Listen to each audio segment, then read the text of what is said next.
Watching traders online who've only been trading for about 6 months post consistent wins while you're still grinding after 2 years, that comparison is costing you more than you think. Not because they're doing something that you can't, but because it's making you believe that the problem is your skill level. And I'm here to tell you it's not. So the first thing I want you to do is forget them, because everybody is running their own race. This is about you and your race. You're not stuck because you don't know enough. You're stuck because no one has shown you which stage you're currently in. There are predictable stages that every trader goes through on their way to consistent profitability. And each stage has one specific trap that looks like a knowledge problem when it's really not, because it goes much deeper than that. In the next few minutes, I'm going to show you exactly which stage you're in and what it's going to take with the right guidance to finally move past it. So I'm going to tell you something that no one else is talking about. The reason you're stuck has nothing to do with finding a better strategy. And it's not a new indicator. It's not some sort of trick or a tip. The problem is you think that you're failing, but you're not.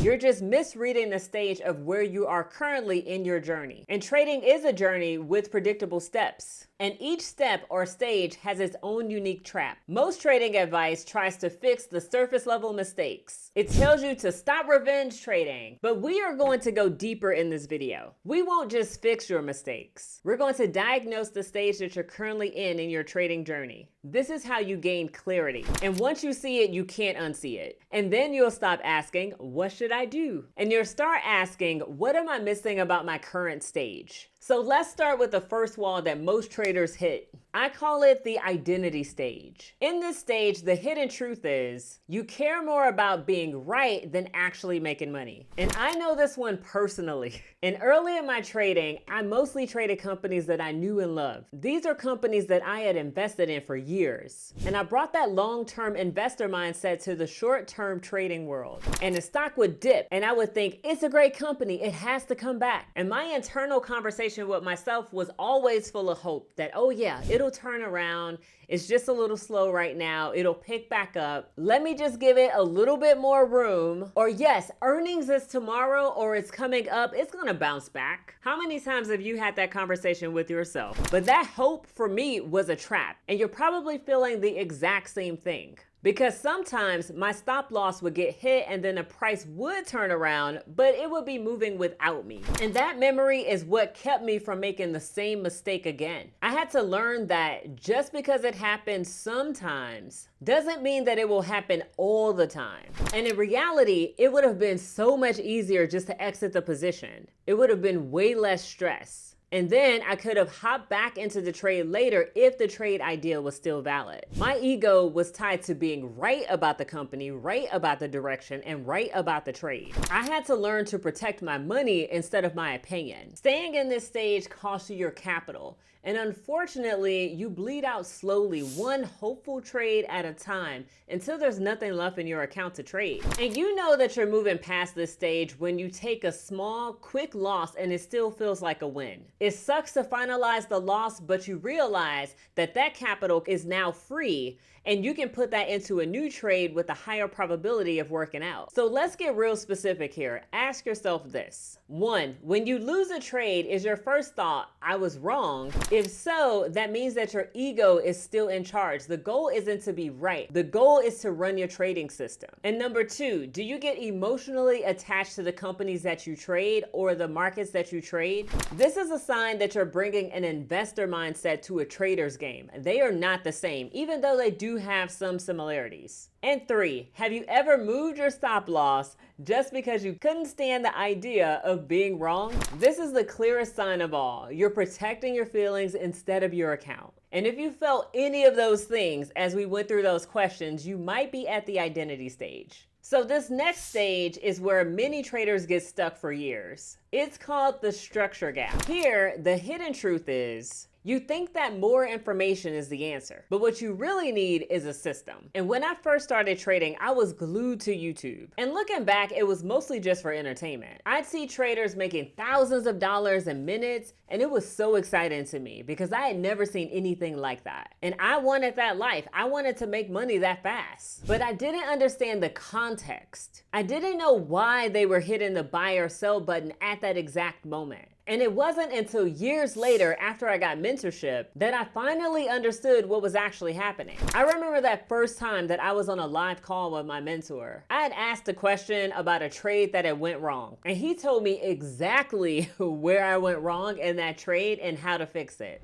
And for me, that helped to solidify what I should look for the next time I saw that exact same setup, or at least something similar. And it felt like I was finally going to make sense of everything that I had been learning, all these YouTube videos that I had been watching, and these months, and at this point, years on the charts. And at the same time, other people on the call had questions that I didn't even think to ask. And their questions answered the problems I didn't even know I had. And that's when I realized all of these videos I had watched had some helpful information, but there was so much behind the scenes that I was missing because I didn't have a structure to put that information in. So staying at this stage costs you your time. You spend months, sometimes even years, spinning your wheels, consuming content, but never building a real repeatable skill where basically you can just show up to the charts and be like, okay, I know exactly what I'm waiting for. I know exactly what I'm looking for.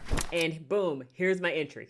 You know that you're moving past this stage when you stop looking for new strategies and you start focusing on refining your own. And your goal shifts from discovery of new information to mastery. So let's get real specific. Ask yourself this. Number one, could you hand your trading plan to someone on a single sheet of paper, and could they trade it for a week without asking you questions? If the answer is no, you don't have a system, you have a collection of ideas. And there's nothing wrong with that, but it's not a strategy. And the good news is that is totally fixable. Number two, when you enter a trade, is it because you met a precise set of rules, or it just felt right based on a number of things that you learned? That feeling is a structure gap. It is a guess and not a process. But like I said, it's fixable. Number three, is your trading review a systematic process that you can repeat over and over again, or is it just a random look at your profit and losses, or P&L? Pro traders review their process. Only amateurs look at their profit and loss, or P&L, constantly and gauge how well they're doing. It's more to it than that. And if you're hesitating on trades, you are not alone. You are just in a structure gap phase. And finally, even with the system, traders hit a third wall, and that's called emotional fatigue. The hidden truth in this stage is this: you think boredom and exciting are signals, but they're actually traps. And I have been caught in this trap so many times, it's not even funny. So for instance, I'd be watching a market and then suddenly it would spike up really fast. And I'd feel that rush and that fear of missing out on that move. And I would feel like I gotta get in this move. So I go ahead and I jump in and I buy at the top of a really big green candle. And then, like clockwork, on the very next candle, the price will reverse hard. The price would move down hard. It would either stop me out immediately, or I'd be in so much drawdown, really close to my stop loss. And sometimes my excitement tricked me into breaking my own trading plan. Now, when I see that same spike, I have a very simple rule. I tell myself, wait for the candle to close. And that would mostly be based on the time frame that I entered the trade on. And waiting doesn't always mean just staring at the screen,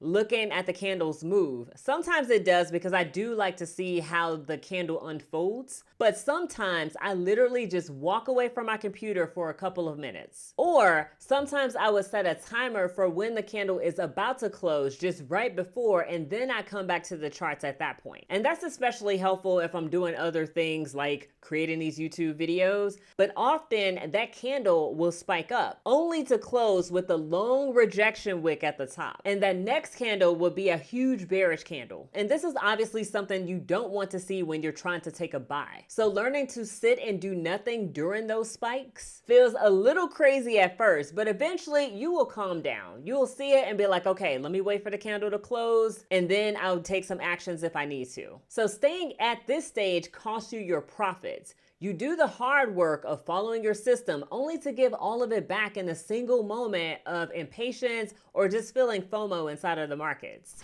So you know that you're moving past this stage when a boring trading day is a day where you followed your rules and maybe you didn't take any trades at all. And that feels like a very successful day. So let's get real specific here. Ask yourself this. 1, do you find yourself looking at new strategies not because your system is unprofitable, but simply because you've gotten bored with it. This is your brain craving entertainment, but in reality, your trading account craves boredom. Boredom is where the money is made in the markets. Number 2, have you ever abandoned a perfectly good trade that was following your plan, but just because it was moving too slowly and you got impatient, you got out of the trade? That has been me 100%. And this is a classic sign of self-sabotage, where you mistake slow progress for no progress at all. And number 3, do you measure the success of your day-to-day by your profit and loss, or your P&L, or how you perfectly followed your trading system no matter the outcome? Your only job is to execute your plan. The market is in charge of the results because it can do whatever it wants, whenever it wants, however it wants. We're just showing up, executing the plan. That's it. And if you feel that pull of excitement every time you put on a trade, you're in the emotional fatigue stage. So we have the identity stage, the structure gap, and the emotional fatigue stage. If you saw yourself in any of these 3 stages, especially if you've been stuck for 2-3 years, maybe even more, or if you've been feeling stuck for 2-3 or maybe even more years, and you're starting to wonder if trading is even for you, I want you to understand something very clearly. You have not failed. You are not a failure. You've just been navigating this crazy trading maze without a map. There's so much information out there, and so many videos, so many gurus, so many conflicting ideas and advice, basically just beating you up every single day. It's almost impossible to know what's real versus what's just entertainment designed to get you to click it. So if you feel stuck, it's completely understandable. You've been given 1,000 puzzle pieces from 12 different boxes, trying to make it all fit together. And of course, you can't see the final picture yet, but you're at a point where you know a lot, but the information isn't helping you make money at this stage. That means that you just might need a few small tweaks. The only way you can truly lose in trading is if you quit. And anything worth doing will take time and effort. There's no such thing as the easy button when it comes to trading. It will be hard. This is not meant to be easy. But sticking with it just a little bit longer will put you in the best position to be successful, even if it doesn't feel like it right now. And you don't have to find that path to profitability alone. Trying to see your own blind spots is nearly impossible. What you need is not another YouTube video if you don't want it. What you need is clarity. You need a clear, honest evaluation of where you currently are in your trading. And you need to know the precise next best steps to get to the next level. And that's why I offer trading clarity calls. It's a one-on-one session with my program advisor who will map out the most important action for you to take right now. These calls are for serious traders only traders that are looking to move forward. People who are done with tips and tricks and are ready to go to do the real work of building a future with trading. And if you're ready to stop guessing, then click the link in the description to schedule your trading clarity call. You can go to LaKieshaTrades.com. The link is also in the description box below. And if you want to see just one more video, then right now, watch this video next. In this video, I'm going to show you the best 3 markets to grow a small account fast based on my own experience. You can find the link somewhere on the screen, and I'll see you there.